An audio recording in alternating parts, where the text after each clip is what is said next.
Welcome back. As the summer of socialism heats up, New York City Mayor Mamdani might want to cool it down on this one. I'm freezing your rent as the next mayor of New York City. Let's plunge into the details.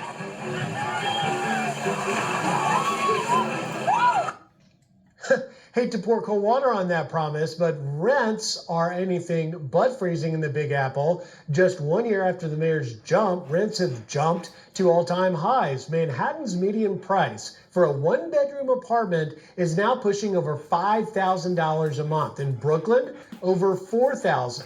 And as the rent is rising, millionaires are leaving. A new study showing New York lost around $11 billion in revenue in 2022 due to the dramatic exodus from the state over high taxes. Makes you wonder, maybe this wasn't the best strategy to run on.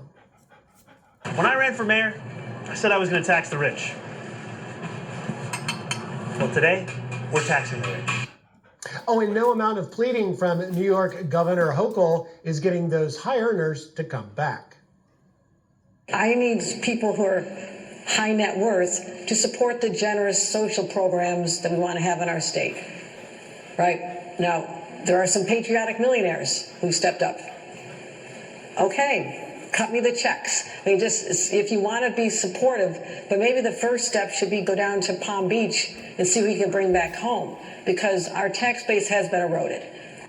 Go get him and drag him back here. Joining me now on Sad Republican New York State Assemblyman Jake Blumenkranz. Jake, thanks for being here. At least Governor Hochul is saying the loud part, the quiet part out loud, but it's obviously not working. You're an assemblyman here. What is the actual situation? Well, and it's funny hearing her say that, because it was just a few years ago that she was saying, if you don't like it, get out.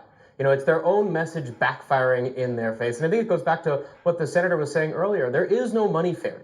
New York, the basis of the proposition in New York is that the wealthy will pay for the individuals who need services. They need the wealthy residents. They need all taxpayers to pay that basis. Only less than 1% of New Yorkers pay almost half of all income tax. So say that again.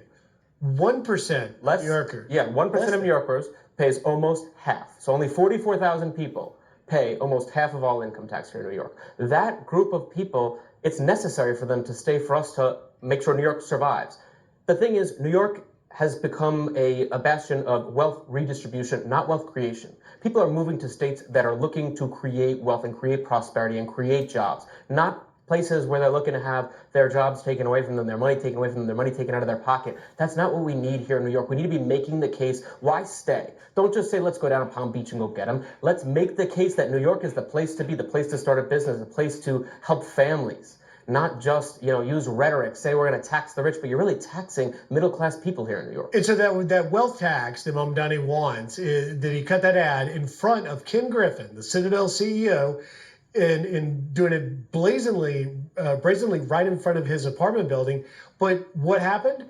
Ken Griffin decided to pull investments, lucrative investments in New York. That's going into Miami instead. Doesn't Mamdani get the message? No, they never get the message. They say to me all the time in Albany, all the socialists, Zoran, and even the governor, they say, who cares? They're going to stay here. But the reality is that wealthier New Yorkers, they can not just vote in the ballot, they can vote with the moving trucks. They can leave if they don't like being here. And the thing is, the families that are going to have to take on that tax burden, the middle-class people who live in New York, are the ultimate losers due to the policies of the socialists and the governor. So that's an important point, Jake, because, again, if the really wealthy people leave, it's going to fall on middle-class to higher-earning individuals in New York. What does that do to a family of 3 or 4 that have a place in New York that are barely getting by, dealing with even just the costs that are high to live in New York City, whether it's just your daily groceries and things like that, or even schools for kids?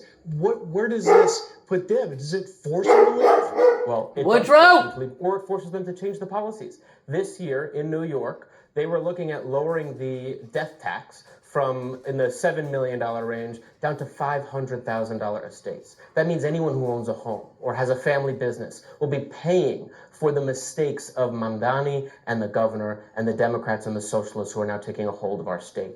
It's a wake-up call for all of us We don't need to be seeing how can we divide the pie more? How can we build a bigger pie for New Yorkers? How do we create more innovators, not kick them out of our state? So last 10 seconds, how's this end? This ends one of two ways. Either New Yorkers get smart, get to the ballot box, replace our governor, replace our supermajority in the Senate and Assembly, or we end up looking like California in a race to the left with no finish line. That's a scary thought. Jake Blumenkrantz, thank you for being here. Thank you, Greg. Great insight as always.